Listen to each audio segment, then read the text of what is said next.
What's up, YouTube? My name is Image Bro, and this is the KBS Music Bank Weekly Recap for August the 8th, 2015. Let's get into it because we have some stuff to talk about, as well as some of the artists that we saw in this week's episode. And one of them is, of course, my boys at this point.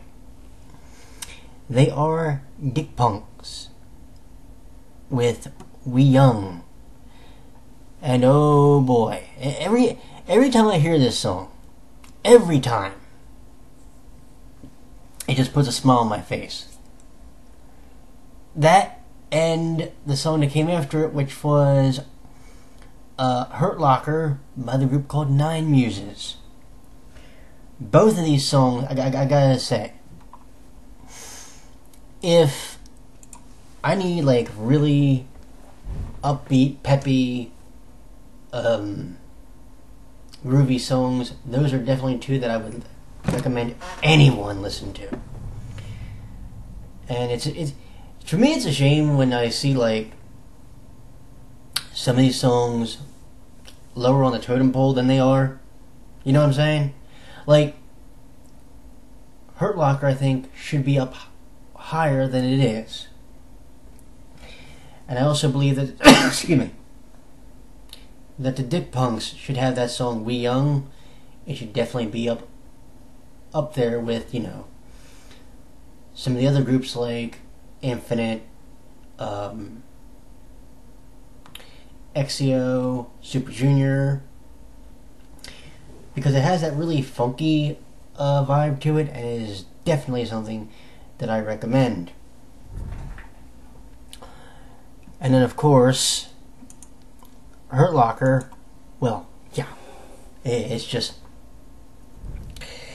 again, if you like upbeat songs, I don't see why you wouldn't like that song, to be honest.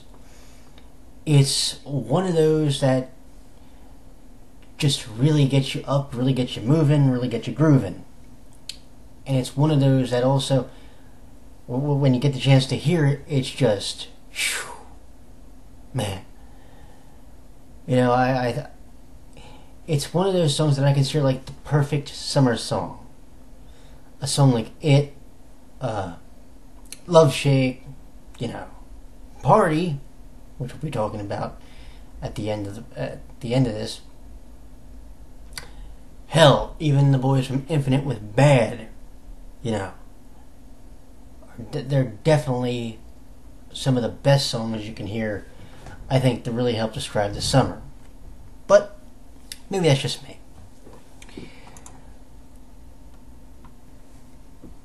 Let's see here. On this episode, we had Sonamo with Cushion. Now, this was actually their comeback episode at the time, because we have to remember, the way things worked out was this was supposed to be one of their comebacks. So, yeah.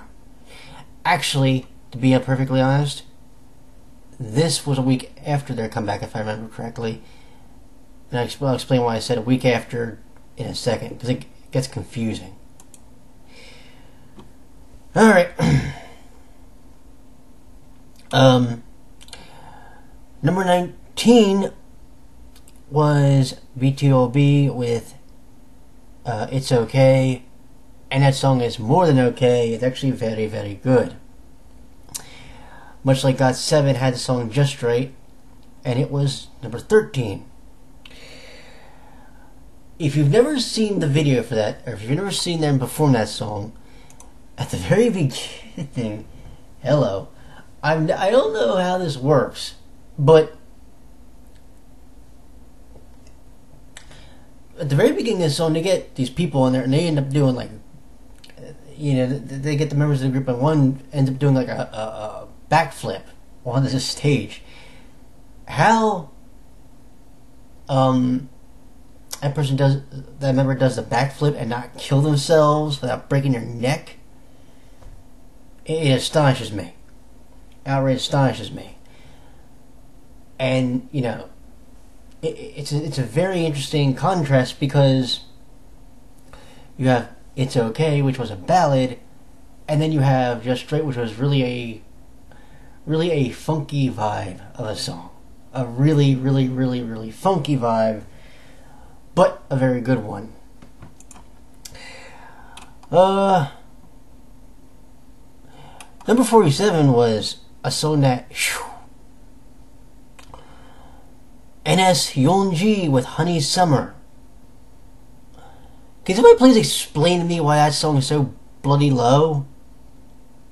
That and Kuhara with Choco Chip Cookies at 34? Like, seriously. I don't get it. Now maybe, like, if people will be like, well, the songs aren't really that good, or they're just not that popular right now. Alright, I can jive with that. But my whole thing is, it's like, maybe I'm just weird and I like almost any song that's played on the shows, but those songs in particular, yeah, I'm sitting here trying to figure out why these songs are so blasted low, to be honest. But speaking of popular groups, can we talk about A-Pink? They had Remember, and they were number 7. And I can tell you this week was a very good showing for them. I'm quite happy that they got the number 7 spot. Who knows, maybe at some point they'll be number 1. It'd be nice, right? I wouldn't mind seeing like A-Pink or Minx or hell, even EXIO at number 7, at number 1. But again, as we've spoken about before, you're talking about one of the most competitive music scenes in the world, and it's not that easy. Alright, so now we get to talk about this. So the songs that were for number 1 candidacy were Girls' Generation with Party and Infinite with Bad. Okay? Now, Infinite won the episode and took home the trophy. Alright, this wasn't supposed to happen yet. What do I mean? Well, I went looking through the chronology of the episodes. Okay? I watched basically the end of it when they were determining the winners for each week. For the first week of July, because remember these episodes are on a 3-week delay. For the first week of July and the second week of July, it was Sister with Shake It. Sister, rather. For the fourth week, this is where it gets confusing. It was supposed. For the third week, it was supposed to be. See, I confused myself. For the third week, it was supposed to be Girls' Generation and getting their 100th win. Now you'll see why I confused myself. They didn't show the third week. They showed week 4. Why? Well, because the episodes are on a 3-week delay, the episode for the 17th was supposed to be the one that aired today. However, that episode would have shown Girls' Generation getting their 100th win total on all the chart shows in South Korea.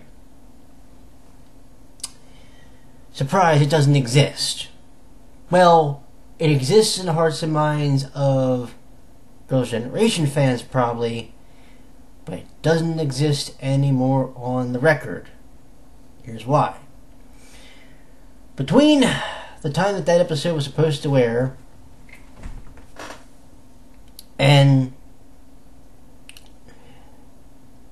the time that it, put this way, between the time that it aired originally in South Korea and the time it got to here, there was a bit of a scandal. Apparently, Girls' Generation was caught lip syncing. And you're not supposed to really do that on these shows. When they tell you the show's live, they're giving you the impression that the artists performing on there are doing so live in front of you. So what actually happened? Well, this. When it was discovered that Girls' Generation did do this, the decision was made to strip them of 14 wins. They had 100. They're down to 86. So because of this, they could not show the episode that occurred on July 17th. What they did was skip that episode and showed the episode from the 24th when Infinite won with the song Bad. Okay. But here's where it gets a little bit confusing for everybody. Pay attention. If you look on the YouTube channel for KBS World, they have 2 performances from Girls' Generation. One is from the episode on the 24th, the episode that aired today, or yesterday now. They also have on there, however, the clip from when they won the show the week before. So now you sit here and wonder, why didn't you just show the episode that they actually won the 100th? And even though you know why they didn't do it, you're still showing the clip from it when they performed on that episode. So wouldn't it make sense to at least show the episode and just put on a disclaimer that between the time of the original airing and the time that we're putting the episode up on YouTube, they were stripped of X number of wins, this is why, blah blah blah. Because what you invariably did now is it confuses a lot of people. Confuses me trying to report it, confuses anybody who watched it today or yesterday, because they're trying to understand why the episode that aired was the one from the 4th week of July, not the 3rd, and it just created one big giant mess. Do you see what I'm saying? In the end, this is the part that does not change. Infinite won with the song Bad, and that song is actually very, very, very, very good. If you've not listened to the song, you're doing yourself a disservice by not doing so. So, do yourself a favor and go listen to it already, please, and then go buy the single, which is on Amazon. Also buy the one for Hurt Locker. Also buy the one for Love Shake. Okay? And Honey Summer if you can find it. Because these are literally some of the best songs you can hear for the summer. And to me, you need to be checking these out. You also need to check out Party at some point, because that song is very, very good. Even if its win did not happen on this week's program. And yes, I know, believe me, I didn't mean for this to be as confusing as it was, but I can't help this, unfortunately. This is what happened. But yeah, hopefully next week will be a little less confusing, although I doubt it now, but who knows. Anyway, we will talk to you next week. Later today is the Yankee Gale Weekly Recap, and I will talk to you then. Take care, my friends. Bye-bye.